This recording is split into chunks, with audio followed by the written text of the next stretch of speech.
Hello बच्चों, जैसा कि आप सबको मालूम है आज का जो टेस्ट एग्जाम आप लोग का हुआ था ऑफलाइन क्लास में, उसका जो एक मोस्ट इंपॉर्टेंट क्वेश्चन आपके लिए जो था आपका 9 पार्ट्स यानी 9.1 से जो आपका चैप्टर से था, उस वाले क्वेश्चन को आप लोगों ने बनाने के लिए बोला था कि सर इसको बता दिया जाए। तो उन्हीं प्रश्न को आज हम सर इस वीडियो में आपको बना करके दिखा रहे हैं और उन सारे बच्चों से कहना चाहेंगे जो इस वीडियो को देख पा रहे हैं, ये आपका जैक बोर्ड का एग्जाम के लिए काफ़ी इंपॉर्टेंट है। ये आपका 5 मार्क्स का क्वेश्चन पूछता है। सर देखिए आपके जैसे स्क्रीन में दिखाई पड़ रहा है, यही क्वेश्चन को हम लोग को सबसे पहले यहाँ पर बनाना है। देखिए क्वेश्चन में कहता क्या है, क्वेश्चन में जो बोला है उसको पहले समझिए। कहता है कि भूमि के एक बिंदु पी से एक 10 मीटर ऊंचे भवन के शिखर का उन्नयन कोण, देखो सबको हम इंडिकेट करते चले जाएंगे। भूमि के एक बिंदु पी है, देखो भूमि का एक बिंदु पी है और 10 मीटर ऊंचा भवन, भवन कितना मीटर है सर, तो 10 मीटर ऊंचा भवन है के शिखर का उन्नयन कोण, देखो शिखर का उन्नयन कोण जो दिया गया है वो 30 डिग्री है। भवन के शिखर का उन्नयन कोण 30 डिग्री है।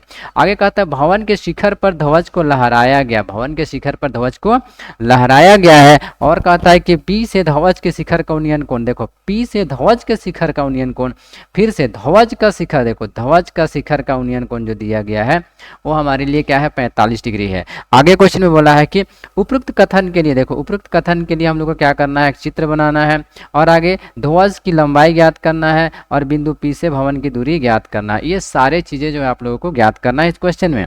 देखिए सबसे पहला कार्य क्या होगा, हम लोगों को यहाँ पर एक ध्वज बनाना पड़ेगा। चलिए देखिए ध्वज बनाकर आपको दिखाते हैं। सर मान के चलो कि ये हमारे लिए क्या है, एक प्रकार का ये देखो भवन है। मान के चलिए क्या है हमारे लिए खड़ा है, भवन खड़ा है, ठीक है। और इसको ध्यान से सुनना कि क्वेश्चन में जैसे बोला है पी से एक, देखो बिंदु भूमि के एक बिंदु पी से, मान के चलिए कहीं पर एक बिंदु पी होगा यहाँ पर, ठीक है। कहीं पर भूमि के एक बिंदु पर कहीं पर पी होगा।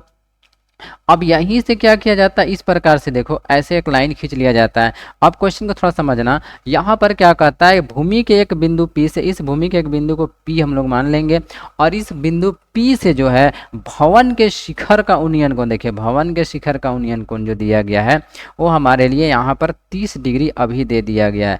पहले क्वेश्चन को हम लोग को आकृति बनाना पड़ता है। अगर आपका इसका आकृति बन जाता है तो क्वेश्चन को सर आप बहुत आराम से इजी सॉल्व कर पाइएगा। देखिए क्वेश्चन बोला है कि भूमि के एक बिंदु पी से, देखिए भूमि का एक बिंदु पी हो गया। इस प्रकार के जितने भी प्रश्न होंगे ना, पहले आपको चित्र बनाना सीख लीजिएगा, ठीक है। देखिए कहता है भूमि का एक बिंदु पी, भूमि का एक बिंदु पी हो गया से एक 10 मीटर ऊंचा भवन। अब ये जो भवन है ना, ये वाला जो तुम लोग को दिखाई पड़ रहा है, ये हम लोग का भवन है और भवन की जो ऊंचाई दिया गया है, क्वेश्चन में बोल रहा है कि ये 10 मीटर है।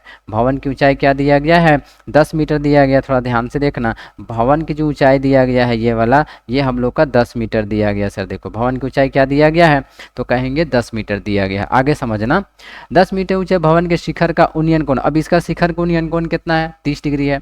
भवन के शिखर पर ध्वज को लहराया गया, भवन के शिखर पर ध्वज को लहराया गया। अब इसके ऊपर ध्वज लहराया गया, देखो इसके ऊपर क्या किया गया है, ऐसे करके एक ध्वज को ऐसे लहराया गया। देखो भवन के शिखर पर एक ध्वज को लहराया गया है। अब थोड़ा ध्यान समझना, आगे कहता है अब जहां पर ध्वज को लहराया गया उसमें और पी से ध्वज के शिखर का उन्नयन कोण। अब यहां से क्वेश्चन में बोल रहा है कि इसका शिखर का उन्नयन कोण, देखो इसके शिखर का उन्नयन कोण जो हो रहा है ये हम लोग के लिए हो जा रहा है 45 डिग्री। देखो ये कितना डिग्री हो जा रहा है, 45 डिग्री हो जा रहा है, ठीक है। चलिए ध्यान से देखिएगा, उपयुक्त कथन के लिए चित्र बनाइए। पहला क्वेश्चन हो गया कंप्लीट। दूसरा बोला है ध्वज की लंबाई याद कीजिए। देखो सेकंड नंबर में क्या बोला है, ध्वज की लंबाई याद कीजिए। तो देखिए ध्वज की लंबाई को हम लोग यहाँ पर क्या मानने वाले हैं सर, ध्वज की लंबाई को हम लोग यहाँ पर मानेंगे। चलिए ध्वज की लंबाई को क्या माना जाता है, थोड़ा सा देख लीजिएगा। ध्वज की लंबाई को हम लोग यहाँ पर मानने वाले हैं, इसको हम लोग h मानेंगे। ध्वज की लंबाई को क्या मान लिया जाएगा, h। अब इसका थोड़ा हम लोग नामकरण कर लेते हैं, ये p हो गया, ये q हो गया, ठीक। तो ये हम लोग के लिए r हो जाएगा और ये हम लोग के लिए s हो जाएगा। इस पूरे आकृति में अगर बढ़िया से देखा जाए तो पता चलेगा कि आपके लिए दो त्रिभुज बन रहा है। एक त्रिभुज जैसे आप लोग यहाँ पर दिखाई पड़ रहा होगा सर, देखिए हम आपको इंडिकेट करके दिखाते हैं। यहाँ से ऐसे जा रहा है, फिर ये ऐसे जा रहा है और फिर ये एक ऐसे आ रहा है। देखो ये एक त्रिभुज आप लोग को दिखाई पड़ रहा है ना, ये एक त्रिभुज है जिसका कोण कितना डिग्री है, 30 डिग्री है। इसमें देख सकते हो इसका भवन की जो ऊंचाई दिया गया है 10 मीटर दिया गया है और ये जो हम लोग का पी क्यू है इसका मान दिया हुआ नहीं है। क्वेश्चन में क्या निकालने बोला है, अब उसको चलिए हम लोग जानकारी लेते हैं पहले, उसके बाद क्वेश्चन को बनाते हैं। यहाँ पर देख सकते हो बोला है ध्वज की लंबाई ज्ञात कीजिए। क्या बोला है? ध्वज की लंबाई ज्ञात करें। ध्वज की लंबाई को हम लोगों ने यहाँ पर देख सकते हो, ध्वज की लंबाई को हम लोगों ने क्या मान रखा है? ध्वज की लंबाई को h मान रखा है। आगे बोलता है बिंदु P से भवन की दूरी ज्ञात कीजिए। देखिए बिंदु P से भवन की दूरी इस वाले को हम लोगों को ज्ञात करना है। चलिए अब क्वेश्चन को बना करके दिखाते हैं, तो सर आप लोग शायद समझ पाओगे। ठीक है, सबसे पहले हम लोग क्या लिखेंगे? यहाँ पर सॉल्यूशन लिखा जाएगा, और सॉल्यूशन लिखने के बाद देखिए आपके पास क्या दिया गया, पहले उसको समझ लीजिए। हम लोग यहाँ पर लिखेंगे दिया है। चलो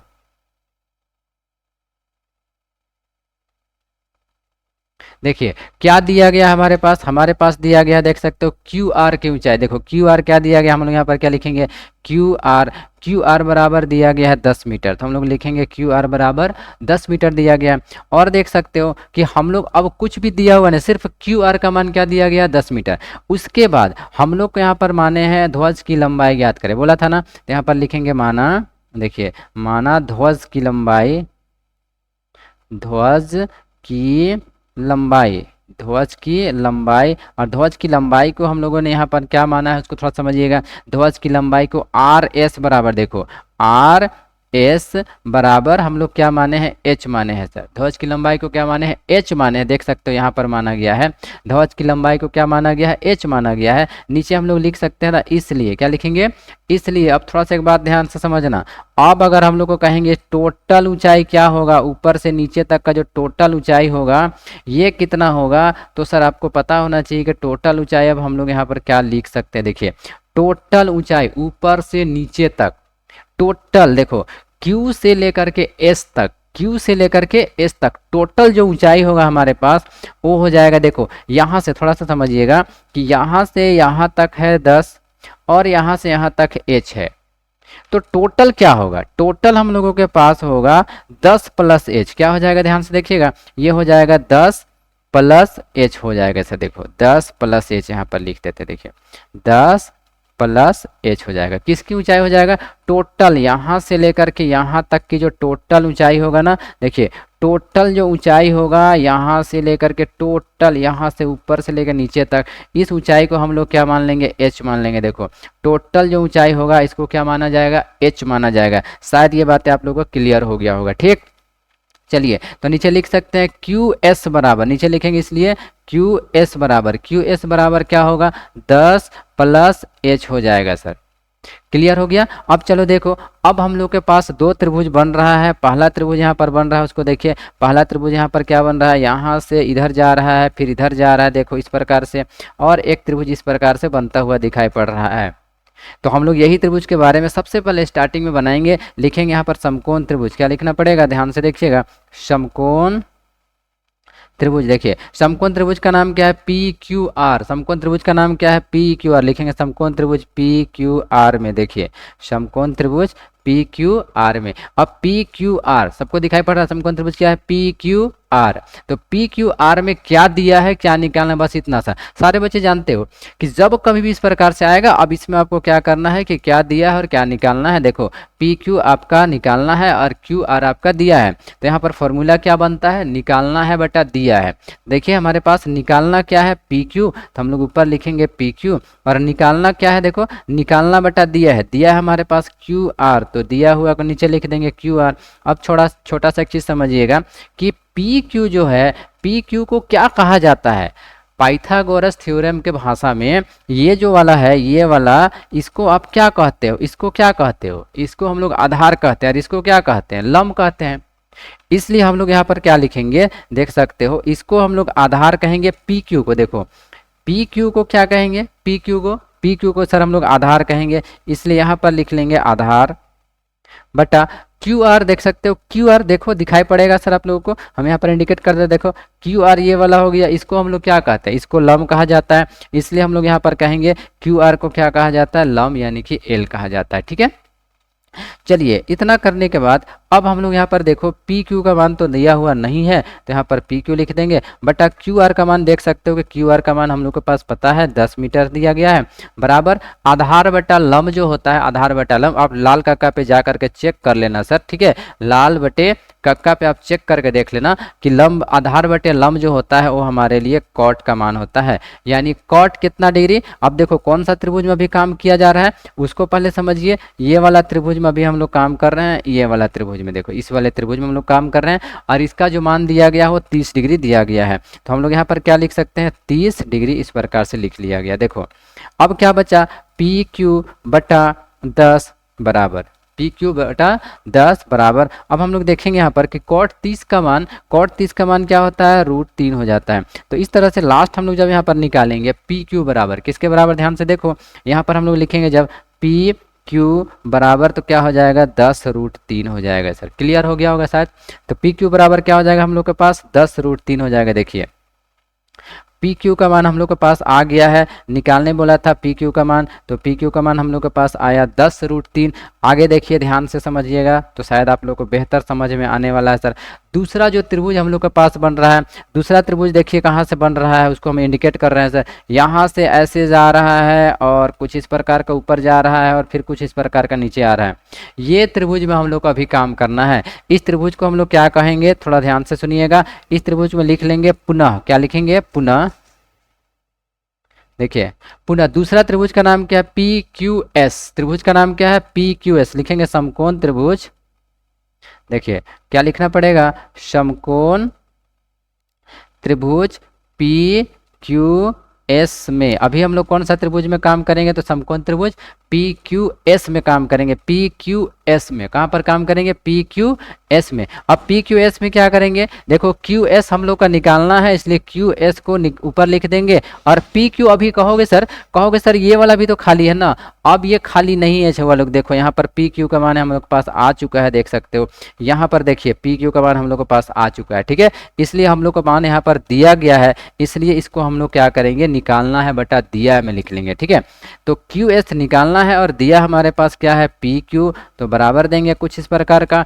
क्यू एस को कहा जाता है लंब और पी क्यू को कहा जाता है आधार। इस तरह से सॉल्व जब करेंगे तो क्यू एस का मान देखिए, ऊपर क्यू एस का मान क्या दिया गया देख करके बताइए सर, और बताएंगे सारे बच्चों को पता है कि क्यू एस, देखिए क्यू एस का जो मान दिया गया है वो हम लोग यहाँ पर लिखे भी है। देखो क्यू एस का मान क्या लिखा गया है, देख सकते हो क्यू एस का मान 10 + h लिखा गया है। तो क्यू एस का मान क्या लिखेंगे, 10 + h बटा पी क्यू का मान, यहाँ पर देखो पी क्यू का मान यहाँ पर देख सकते हैं, पी क्यू का मान क्या है 10√3 बराबर देंगे और लंब बटे आधार जो होता है वो हम लोग का 10 का फॉर्मूला होता है। 10 अब कहोगे कितना डिग्री, तो कहोगे सर देख सकते हो 45 डिग्री, सेकेंड वाले पे ले लिए। अब जो बच्चे पढ़े हैं ना इस चैप्टर को बहुत ईजी से समझ पा रहे हैं, जो बच्चे नहीं पढ़ेंगे तो थोड़ा टफ हो सकता है सर। देखिए अब क्या करेंगे हम लोग यहाँ पर 10 + h लिख लेंगे और नीचे लिख लेंगे 10√3, इस प्रकार से बराबर देंगे 1045 डिग्री। 1045 डिग्री का मान क्या होता है हम लोग के पास 1 होता है।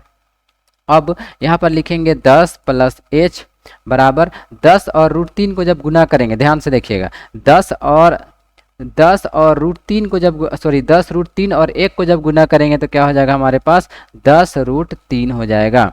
चलिए देखिए अब यहाँ पर सॉल्व कर देते हैं सर, थोड़ा ध्यानपूर्वक से सभी को देखेंगे। ठीक है, यहाँ पर लास्ट सॉल्व करके दिखाते हैं। 10 + h है ना, 10 + h है तो देखिए क्या करेंगे हम लोग, 10 को उठा करके, ये जो 10 है ना ये वाला 10 देख सकते हो, ये वाला जो 10 है ये वाला 10 को उठा करके हम लोग जब राइट साइड लेकर के जाएंगे तो यहाँ पर क्या हो जाएगा, सिर्फ बचेगा h बराबर, किसके बराबर, h बराबर बचेगा। और यहाँ पर पहले ही से 10√3 लिखा हुआ है, ये +h +10 जब उस साइड में जाएगा तो -10 बन जाएगा इस प्रकार से। और दोनों में से कॉमन ले लेंगे हम लोग तो अंदर बच जाएगा √3 -1 हो जाएगा। 10 कॉमन लिया गया तो यानी h बराबर हम लोग का आंसर लास्ट देख सकते हो, h बराबर जो आया 10√3 -1 हो चुका है। ठीक है, 10 ब्रैकेट बंद, यहाँ पर सेम यहाँ पर ऊपर तो आया हुआ है सर, देख सकते हो।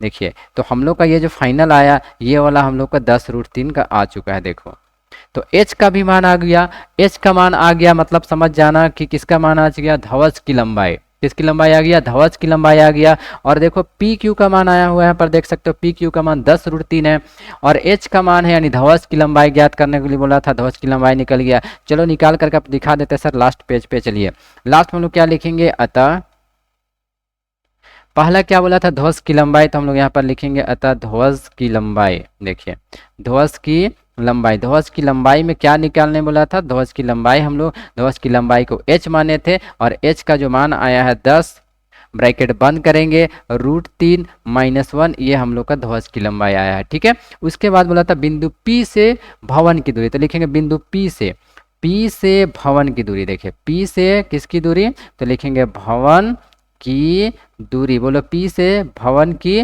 दूरी। P से भवन की दूरी हम लोग क्या माने थे, देख सकते हो 10√3 आया हुआ है, वीडियो में आप चेक करके देख सकते हैं सर। तो इस प्रकार से आप लोगों ने फाइनल देखा कि ये वाला जो इंपॉर्टेंट प्रश्न आपका था जिसको आप लोगों ने नहीं बना पाया था आज का एग्जाम पे, तो सर इसको हम बनाकर आपके लिए बना दिया गया है और आपको वीडियो भी डाल दिया जा रहा है। तो सारे बच्चों से रिक्वेस्ट होगा कि इस वीडियो को पूरी तरह से देख करके इस क्वेश्चन को बार बार रिपीट कर करके सर प्रैक्टिस करने का प्रयास करेंगे, ये आपके एग्जाम के दृष्टिकोण से काफ़ी महत्वपूर्ण होने वाला है। ठीक है, चलिए आज हम लोग यहीं पर रुकेंगे क्योंकि ये आपके लिए स्पेशलिस्ट ये इस क्वेश्चन को बताया गया है सारे बच्चों के लिए। चलिए सभी को मेरी तरफ से थैंक यू, धन्यवाद। इस क्वेश्चन को ध्यानपूर्वक से पढ़ेंगे सभी को।